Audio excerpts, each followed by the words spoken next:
Olá, bem-vindos a mais um programa Urbanidades, aqui pela TV Unisantos e sempre pelo nosso site www.programaurbanidades.com.br. Esses 30 minutos que passam voando, eu vou tentar aproveitar ao máximo com o meu convidado desta noite, ou até desta tarde, se você está assistindo o programa na reprise de domingo aí na sua casa, ou na internet qualquer hora do dia. Eu tenho aqui comigo o senhor Mário Povia. O Mário é diretor-geral da Agência Nacional de Transportes Aquaviários, a ANTAQ, né? E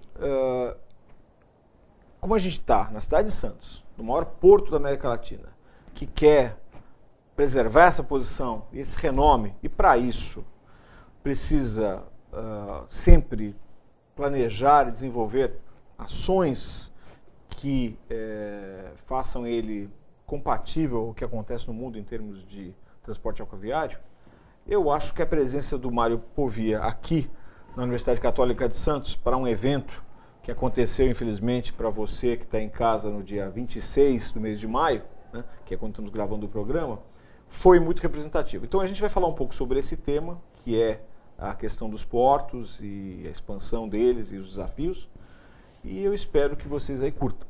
Eu vou aproveitar para parar de falar e mencionar um programa que está na tela para vocês, que fala de navegação de cabotagem, um dos programas com maior número de visualizações no nosso site, e que você, gostando do tema, pode dar uma olhada. Mário, o que é a ANTAQ? A ANTAQ é uma agência reguladora federal, criada em 2001 pela Lei 10.233, e que foi instalada no ano seguinte, em 2002, cujas atribuições envolvem a área de transporte aquaviário. Transporte aquaviário no Brasil é composto pelas navegações de cabotagem, navegação interior, apoio marítimo, apoio portuário e o que a gente chama de longo curso. A agência também tem atribuições na área portuária, na regulação e na disponibilização de infraestrutura. Todos os normativos, o regramento, toda a disposição infralegal de responsabilidade da agência, e com o novo marco regulatório inaugurado pela medida provisória 595 de dezembro de 2012, houve alguma alteração de competência envolvendo aí o que a gente chama de um tripé aí entre o que é o poder concedente, né, hoje a cargo da Secretaria de Portos, e aqui eu estou falando de portos, né, do marco regulatório do setor portuário, parte da competência antes atribuída às autoridades portuárias, às companhias docas, migraram para a Secretaria de Portos, parte delas para a agência reguladora e uma competência residual ficou mantida com a autoridade portuária.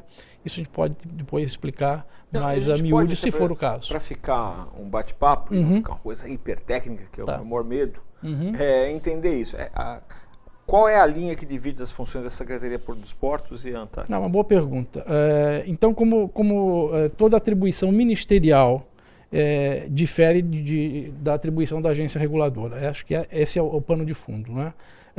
Cabe aos ministérios, né, e a Secretaria de Portos tem o status de ministério, a formulação de políticas públicas. Para isso, os ministérios são constituídos, para formular política pública.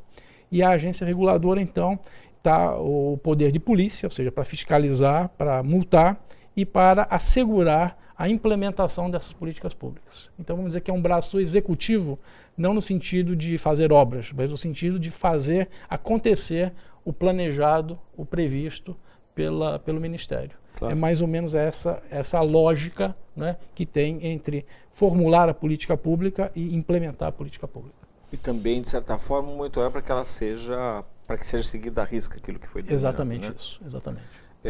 Em termos locais, que é a parte que mais interessa a quem está vendo em casa, provavelmente, o Porto de Santos, o que nós temos em estoque para ele? O que nós temos de plano? Perfeito. Bom, Porto de Santos, dizer aos nossos ouvintes, espectadores, que o Porto de Santos é um fenômeno, né? O Porto de Santos, ele concentra em torno de 25% a 30%, depende da visão, se por valor agregado ou por quantidade de carga, da movimentação nacional. ele é um porto o maior da América Latina, é um complexo portuário, não dá para chamar o Porto de Santos de porto, é um complexo portuário com todas as qualidades e com todos os desafios que um complexo portuário possa ter. É um porto pujante, o Porto de Santos está simplesmente junto ao maior centro produtor do Brasil e ao maior centro consumidor do Brasil. Então não há estudo, não há qualquer atividade ligada ao aquaviário, não precisa nem ser portuário, podemos estar falando de estaleiro, podemos estar falando de offshore, né? Que qualquer estudo de viabilidade envolvendo o Porto de Santos que venha a dar uma inviabilidade, absolutamente. É um porto viável sob todos os aspectos. E por isso mesmo, né, num cenário desafiador de se vislumbrar, de se aproveitar todo esse potencial para otimizá-lo, né, colocar terminais com cargas com maior valor agregado, ter esse cuidado, né, da relação porto-cidade, não é? E porque o Porto de Santos não é um porto de Santos, é um porto do Brasil, é um porto que envolve aí uma interlândia de mais de 15 estados, né? Atende aí diretamente o Brasil inteiro e tem uma importância, sem dúvida nenhuma, estratégica para o país. Quero fazer um comentário, talvez uma pergunta, né? No passado você tinha o Porto de Santos mais em destaque, talvez pelo pouco desenvolvimento dos portos costeiros próximos, vamos dizer assim, né? Essa realidade mudou muito, né? Ao ponto de, em determinados momentos, essa interlândia ser cobiçada por outros portos próximos, né? Como é que essa concorrência, se é que ela existe, afeta o teu trabalho? A concorrência existe, há estudos recentes produzidos pela agência, que ainda não foram divulgados, mas que em breve o serão, né?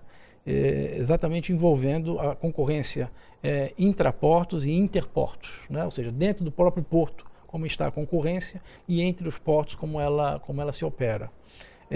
Nos dois cenários nós temos uma concorrência envolvendo no Porto de Santos, você tem terminais concorrendo entre si, e não vislumbro nenhum terminal que tenha um certo monopólio aqui em Santos, acho que não há mesmo, e também há concorrência interportos, né?